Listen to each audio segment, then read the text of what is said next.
Welcome to the Bikerian Podcast. I'm Aisla, And I am Eric. and this week we are talking about the question of consent. The question of consent. So we actually started trying to record a different show, and we ended up on a tangent about what consent looks like. And so we've decided to just continue this conversation. And is it even possible for men and women to engage in consensual sexual behavior? Because consent is really at the core of so many of the issues that we're dealing with these days. And consent is really a sticky subject. It's hard to define, and there's just a lot of different aspects to it. Well, I know one of the things that I read this book several years ago. I think everybody should read it. It's called Unwanted Sex, and it's written by a lawyer who really took the situation on in terms of talking about it from the perspective of both the cultural questions, the gender questions, and the legal questions, and the reasons that those of us who are not part of the legal system will look at a case and will be appalled. Like, how is this person not going to prison forever for what they did? And it's because the way the law looks at things and the way we as people look at things is slightly different. Right. But he really exposed that clear gender gap between perceptions, where like men will often actually not get it, and they genuinely don't get that the women are saying we don't want to do this. And so if that's happening, which it seems to be happening, then while it's great that I think the Time's Up movement is fantastic, I think that exposing this as a situation is really important. And if we just leave it there, then we're actually holding men accountable for a situation that we're all part of creating. So, but how do we change that? And I think that's really the gist of this. I mean, it's funny. I think rape is one of the few things that hasn't been redefined as often as a lot of other things. I've often heard people bring up, there's murder 1 and murder 2 and manslaughter and involuntary manslaughter and then crimes of passion and all of that. And there's just rape. Yep. It's a very specific force, like physical force and penetration. Right. That's it. And anything else, if it doesn't include physical force, doesn't end up being considered legitimate. Right. So then you get a situation like, one of the things that I found interesting in researching the topic is that in a situation like Weinstein's, and where his company is actually liable for discrimination or hostile work environment. Well, that's because they have evidence of him having his staff like cleaning up after his afternoon forays, and that's horrible. I mean, and that's the thing. Like, there's a culpability there because this isn't something he was sneaking around and doing. Like, the staff just knew this is how this goes, right? And I mean, discretion is like a key part of that office culture. And it's horrifying. It is like this rape factory. And I think oh, that's horrible. it really is, right? I mean, it's a scary thought, right? But they basically created this ideal situation. But let's stop for a second, because he hasn't actually been accused of rape. I think he's going to be, and I think it's coming out. And he was definitely pushier. He was in a position of power. He was accused in New York. I feel like that's the one place. But then when he was accused, it wasn't given any kind of legitimacy. And now there's been, and I didn't look at it immediately before we did this, but there was a question of actually reopening the case. But then there's a question of the statute of limitations. I think where he's going to get slammed is on the civil front, right? Well, and I mean, as of the time we were recording this, we had just heard not long ago that the attempts to sell the company, the Weinstein Company, fell through. They had to do, even for the deal to be going, they needed a $90 million fund for the victims and all of this stuff, and it seemed like it was going to go through for like $250 million plus, all of these other things. And this was a company that was going to buy it, run the Weinstein Company, refocus it on, doing more movies and projects that were geared towards women and things like that. A woman CEO was about to buy it, and they just kiboshed the whole deal and just said no, and decided to just go into bankruptcy. So, I mean, there's almost this, well, we can't have it exactly how we want it, so we're going to just torpedo our own company Wow. to go away. Wow. Yeah, that was news a couple of weeks ago. I missed that. Yeah.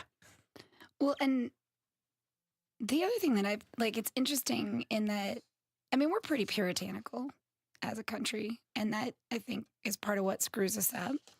And there was that letter from the French Actors Guild. Yeah, I loved this letter only because it actually got people talking about things they hadn't been. Like for a while, it was nothing but vitriol and anger and stuff like that, and then suddenly that vitriol and anger looked a lot different.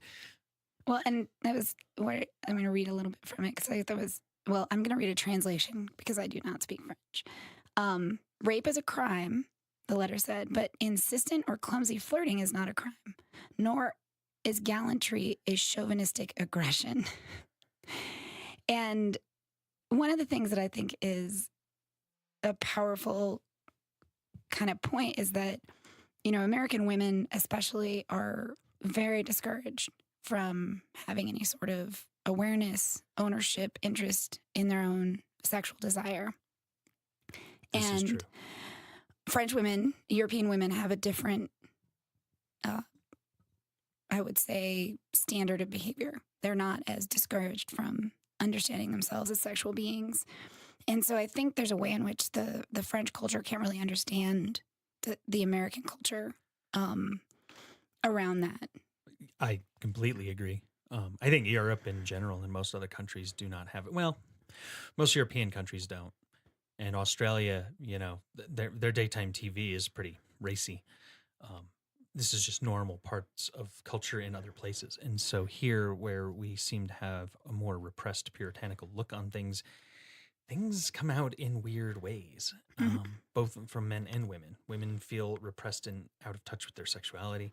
Men feel like maybe the only way to get noticed sometimes is to be aggressive. And I think, the way that this French letter really struck me was that they were saying, no, women kind of want to be chaste and it's okay, when that's exactly not the message going on in the US right now. Well, and there's a lot of doublespeak. I mean, it's funny because when 50 Shades of Grey came out, we, of course, went to see it because you gotta. And I'm in the car with my partner, and he's really freaking out because he's like, oh, he was such a stalker. And I was like, that's romantic lead 101. Like every romantic lead in movies, for the most part, male, they're always stalkers.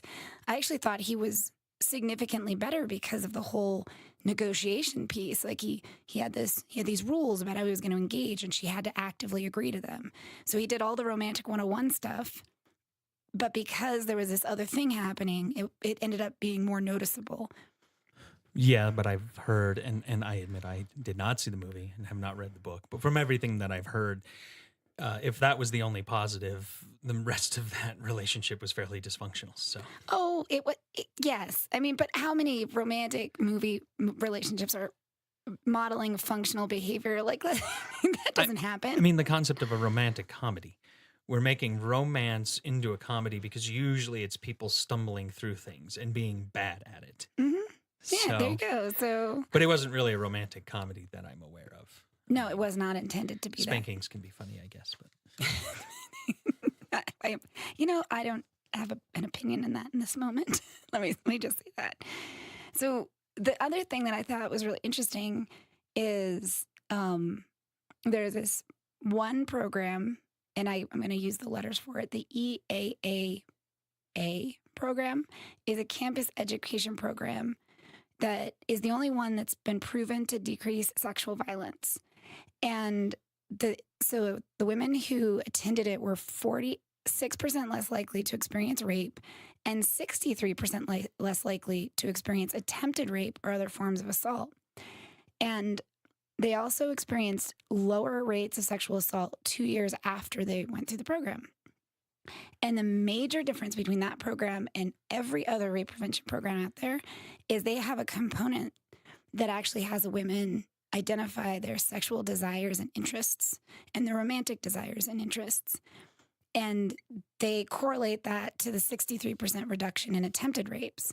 Because if you know what you want, it's much more obvious when someone's trying to coerce you. Like, I think that's a huge thing. And I have talked to people, many different people. It's surprising how seldomly you can get a straight answer on that from somebody. mhm, You know, getting to know a new partner and asking a simple question like, what kind of things are you into? It can be very difficult. And mhm, this is something where we've already gotten past the, difficulty of determining a desire between each other. right. So much less for a woman to sit around. But I think it is important. Um, I don't think like most men, but I do understand this, that most men have fairly limited amounts of desires in that regard. They Mhm, tend to want one thing and maybe some variation on that. But I think women end up in these odd phases of not sure what they want, so they don't necessarily know to say no or avoid a situation. And then they find out afterwards that they didn't really want that. mhm. And I mean, in some regards, that's how we as humans learn things. This quote from the unwanted sex. Here's a question, right? So if we have this cultural gap and men genuinely don't know that they're pushing past women's boundaries, and I'm really scared that this is going to come across as letting people off the hook, and I don't mean that. If they genuinely don't know, then what can we do to teach them that? And we've got this awareness that women have to know their own interests in order to be able to kind of spot coercive behavior. Not that it's their responsibility to fix men. It is, however, their responsibility to pay attention to their own safety and their own survival. So that's that. But there's this one guy that he quoted, and he quoted several guys in this book that I found to be kind of horrifying, but also I should have you read it, actually. You should read Joe's quote there. I can read Joe's Yeah. quote. I don't know why this. I don't even like reading this in a man's voice. I know, that's why I want you to read it. There has to be some point in every rape where the woman relaxes and enjoys it. I'm not saying that ladies want to be raped because they enjoy it, but there has to be some point where they enjoy it because it's enjoyable. Sex is enjoyable. Mm-hmm. It's so horrifying. It's horrifying. But I have met men that assume, to me, it's always felt like projection. Men enjoy sex. Mhm. Therefore, women must also enjoy sex. I've seen new modern websites explaining to men that, of course, women enjoy sex and want sex just like you. These are not these are the sites that are part of the problem. Mm-hmm. Like, alt-right, not even alt-right per se, but just, men's rights Mm-hmm. Websites that are going out there. And that's their message, is they act like they don't want it, but they do. And so there is that messaging going on as a backlash to the whole no means no movement. Well, and the studies show that actually that is happening.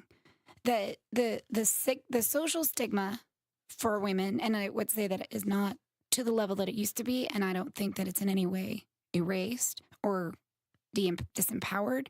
The social stigma for a woman to express herself as sexually aware and interested, and to potentially be labeled as promiscuous, which is problematic. Yeah. And it does have an impact, is pretty high. So for a lot of women to express that and to have that label attached to them, the cost is too high. So they will either be quite indirect about their interest, or they will say no and mean, I want you to push a little harder. That does happen. They've done numerous studies and the first studies they did with college women. This isn't even a new concept. It's called playing hard to get. Right, but actually, so there's that perception of it, but then they've actually gone through and done the work to say, does this really happen, or is it just anecdotal? No, it's not anecdotal. Right. No, I've never believed that was anecdotal, because I've always viewed women as sort of the gatekeeper. at the end of the day, within the legal definitions of most things in a male and female interaction, the woman is the final gatekeeper. We can come to expect a few things here. The man is going to want it, and the woman is going to be the one who's going to determine when and if it's going to happen. See, I just don't think that's true. I think that... But I think society sees it that way. Okay, I'll accept that that is a social or a societal expectation or presentation. I mean, don't women think it's getting real. catcalled walking down the street have no doubt that men are interested in them. I mean, they don't even know her. Well, but she might have a cute butt, and they're pointing that out. Yeah, yes, that does happen. But it doesn't feel like interest. It feels like intrusion. Absolutely. But I mean, but that's where this masculine interest begins, right? At this level of catcalling a stranger walking down the street. And so for that reason, that's part of why I've always been paying attention to this from the aspect of how we act as human animals, because there is certain things that people just do. Society has never frowned upon catcalling. They're trying to do that and villainize that right now, the same as a lot of things. And I agree with it. It's not respectful. But that's certainly something that's happened for a long time. Mm-hmm. Well, and no one wants to live, I mean, really, no one wants to live in a society where spontaneous expression of interest by anybody is completely taboo. It'd be a very kind of sterile environment in which to live. We also don't want to live in a society where, models get sent to photographers to be, sexualized in order to have a career, Right. Like that's a problem. And so what's I feel like, I guess for me, the whole concept of one, I think what's happening right now, and in some ways we want to say this is unique. It's not unique. I would say, what is it, every like 12 or 13 years, there's some major public outcry, male abuse of power, sexual assault, sexual harassment, and it's becomes a big thing. Maybe they try to impeach a president, and then nothing changes. Right? Right. And I think it's because they're addressing the symptom rather than the underlying cause, which is that men and women are not sure how to do this. And what men are taught about how to connect with women. In some ways, it goes back to this whole thing with Joss Whedon. He's like, I'm supposed to be a conqueror and a sensitive man. And I didn't know how to do that with one person. Right. So I just lied a lot. And I don't think that was a good action on his part. And I think he was expressing this very challenge that we're seeing displayed in other situations. Well, sure. And there's a note here that we wrote down, and I think it's significant that women will report that they were not interested in sex, and the men will report in the same encounter that they thought there was interest. Yeah. There's a fundamental miscommunication happening here. There's a fundamental miscommunication. Louis C.K. was under the impression that those women wanted to watch him masturbate. Mm-hmm. They said yes. They said, sure, that's okay. He realized after the fact, and wisely, and his apology did strike me for this, that he was in a position where asking them for that if they thought their job was threatened or all of that. This goes back to our ideas of position of power and all of that. But at the end of the day, you could ask two people who just slept together what their impressions were of the situation and get two different answers. Mm-hmm. And they'd probably be shocked to hear each other actually say, oh, I thought you wanted it. Oh, I totally thought I was saying I didn't. And that's the thing, is that that's where I think that gender gap comes from. And the other thing is, I love Peggy Orenstein. She's doing amazing work. She was a journalist, and she started looking into women and sexual behavior. She wrote a book called Girls and Sex. And she coined a phrase, she shared a phrase that was coined by someone else called intimate justice, which I thought was an interesting way to look at it. And she said that what she found that was interesting for her, she has a daughter. And so when she started looking into this, she said, I was the appropriately liberal parent. I talked about safer sex and, pregnancy prevention. And she said, and I would have left it there. And I started doing this research. And what she found that's really interesting in that is that, like, young women these days in the 20 to 27 age, when they were asked on surveys, are you sexually satisfied? And the self-reporting is yes, like we're doing things and we like it and it's all great. And she said, however, if you dig into it a little bit and you talk to these girls about, okay, well, what's a satisfying sexual encounter? And for women, when they express what they're looking for an encounter where their partner has an orgasm and where it doesn't hurt. That's their definition of a satisfying sexual encounter. And for men, guess what their definition of a satisfying sexual encounter is? What's that? Go ahead and guess. Having a sexual encounter. Having an orgasm. Right. That's theirs. So, and so when you know that, and then you look at these numbers, we're like, what is it? I don't even know. It's 70 something high percentage of like women are like, oh yeah, I'm so satisfied. Satisfaction for them is it didn't hurt and my partner had pleasure.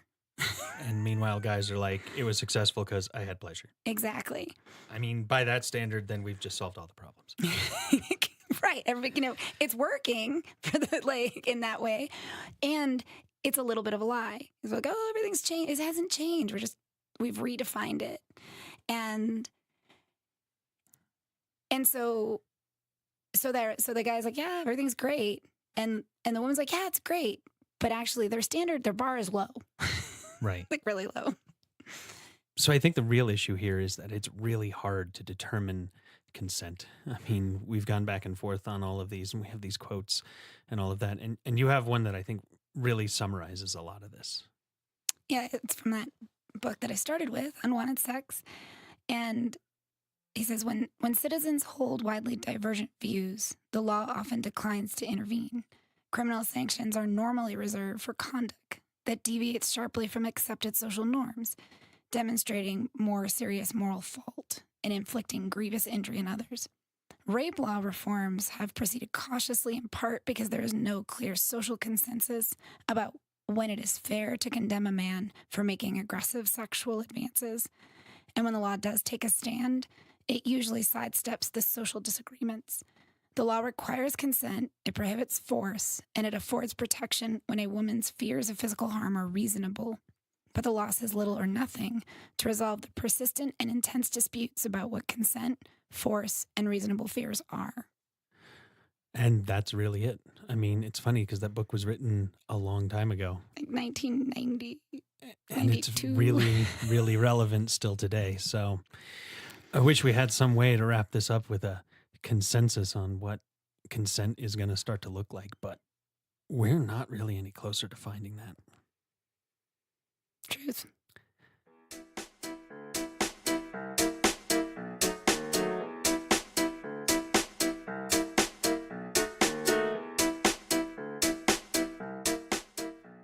It's our bi-weekly bi-Kyrian moment.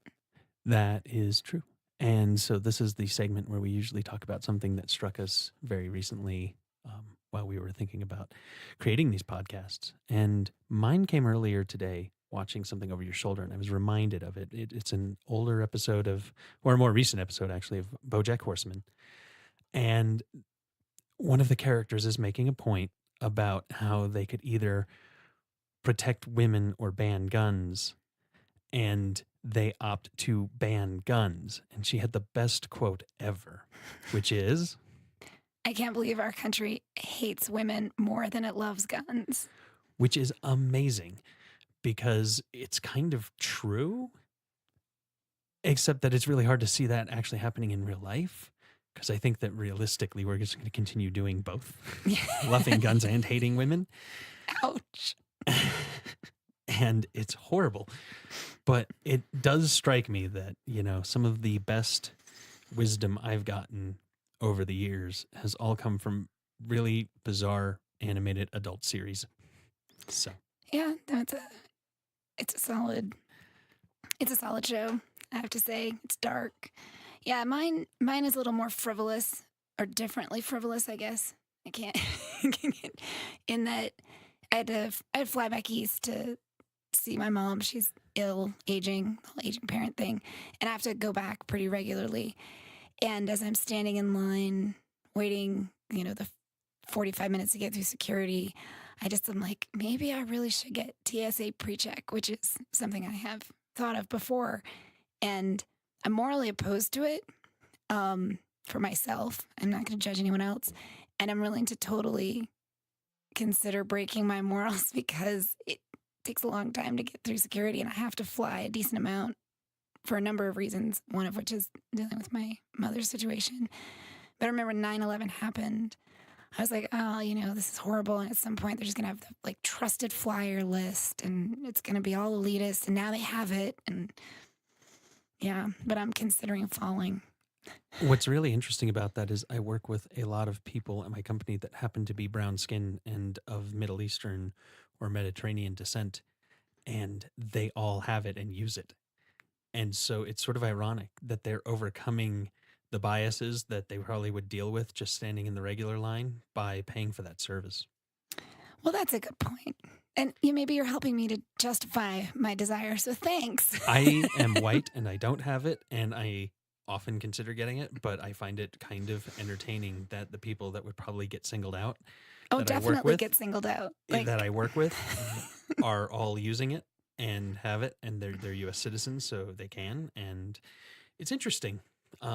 Thank you. I might sign up for it too. Thank you for that perspective. I feel appropriately justified in my desire to break my morals.